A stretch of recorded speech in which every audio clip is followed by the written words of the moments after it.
બનાસકાંઠાના વાવના આંતરરાષ્ટ્રીય સીમા ધરાવતા એવા રાધાનેસડાના પીપળિયા ગામમાં છેલ્લા 6 મહિનાથી પીવાનું પાણી મળતું નથી।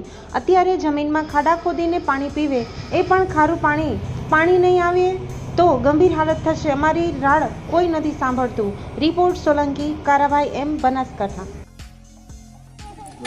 हाँ साहेब अगले विनंती करो के पीपलिया अंदर पानी आवतो नथी 6 महीना थी आखो शियाळो जो कने भाजो आ रणमां खोदे 6 महीना पाणी કેટલો પીવાનો અને મહેરબાની કે અને આટલો પાણીનો થોડો કરો વિનંતી।